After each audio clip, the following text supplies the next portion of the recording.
নমস্কার, পাক ভিজিটে সকলকে স্বাগত জানাই। আমি আজ আপনাদের ধাবা বা হোটেল স্টাইলে ডিমের ঝোল বানিয়ে দেখাবো। আমি যেভাবে বানালাম আপনারা সেভাবে বানিয়ে খাবেন, দেখবেন খুব ভালো লাগবে।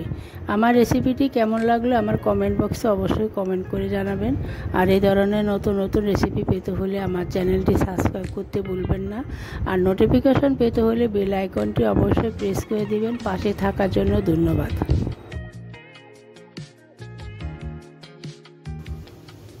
আজ আমি আপনাদের আরেকটি নতুন রেসিপি করে দেখাবো, ধাবা স্টাইল বা হোটেল স্টাইলের ডিমের ঝোল। তার জন্য এখানে আমি 7টি মুরগির ডিম নিয়েছি, ভালো করে সিদ্ধ করে খোসা ছাড়িয়ে নিয়েছি। দুটো আলু আমি এরকম বড় ডুমো করে কেটে নিয়েছি।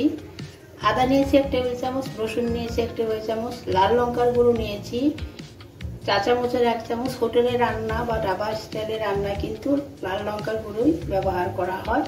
ফোড়নের জন্য নিয়েছি 2টো শুকনো লঙ্কা, 1টা তেজপাতা, পরিমাণ মতো নুন, 4 চামচের 1 চামচ হলুদ গুঁড়ো, একটা মিডিয়াম সাইজের পেঁয়াজ আমি পেস্ট করে নিয়েছি। এখন ডিমটা আমি একটু চিড়ে নেব কাঁটা চামচ দিয়ে, যাতে ডিমের ভিতরে নুন সব ধরনের মশলা ভালোভাবে ঢোকে। এখন ডিমে আমি নুন হলুদ মাখিয়ে নেব। 4 চামচের 4 ভাগের 1 ভাগ নুন দিয়ে দিচ্ছি, 4 চামচের 4 ভাগের 1 ভাগ হলুদ দিয়ে দিচ্ছি। এখন আমি ভালো করে ডিমটার মধ্যে নুন হলুদ মাখিয়ে নিব। দেখুন রান্নাটা আমি সাদা তেলে করব। আমি একটা ননস্টিক কড়াইতে সাদা তেল দিয়ে গরম করে নিয়েছি। এখন আমি ডিমগুলি ভেজে নেব।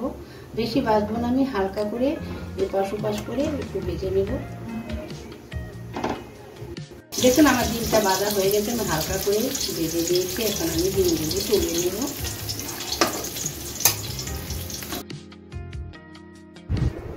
দেখুন ডিমটা আমি একটু হালকা করে ভেজে নিয়েছি। এই রেসিপিতে ডিমটা একটু হালকা করে ভেজে নিলে ভালো হয়। আপনারা যদি একটু বেশি ভাজা খেতে পছন্দ করেন তাহলে আপনারা একটু বেশি করে ভেজে নিতে পারেন।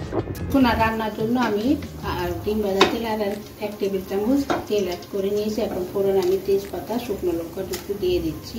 এখন ফোড়নটা একটু ভেজে নিচ্ছি। হয়ে গেছে, এখন আমি আলুটা দিয়ে দিচ্ছি। দেখুন আমার আলু ভাজা হয়ে গেছে। দেখুন আমি আলুটা একটু বড় করে কেটে নিয়েছি। হোটেল বা ধাবাতে সবসময় আলুটা বড় করে কাটা হয়। আপনারা যদি ছোট খেতে পছন্দ করেন তাহলে একটু ছোট করে কেটে নিতে পারেন। করে দিব আমি পেঁয়াজ বাটা দিয়ে দিচ্ছি বা পেস্ট, আদা পেস্ট, হলুদ গুঁড়ো, রসুন পেস্ট,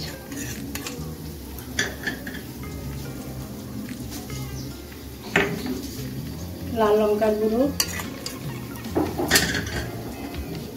সব কিছু আমি গ্যাসটা লোতে রেখে 4 থেকে 5 মিনিট ভালো করে কষিয়ে নেব।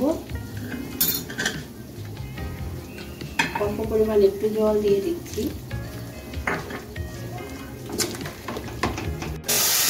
দেখুন আমি 7 মিনিটের মতো কষিয়ে নিচ্ছি। আর মশলাটা ভালো করে এখন আমি গ্রেভি করার জন্য জল দিয়ে দিচ্ছি।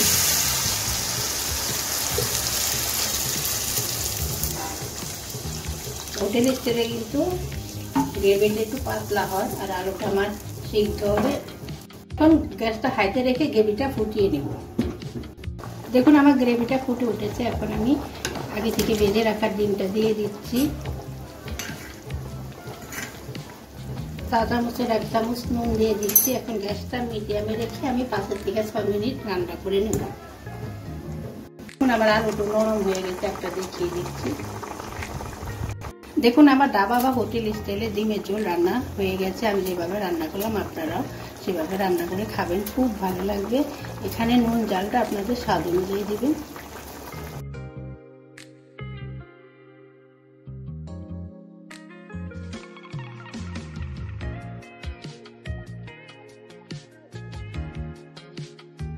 দেখুন আমার ধাবা বা হোটেল স্টাইলে ডিমের ঝোল তৈরি হয়ে গেছে।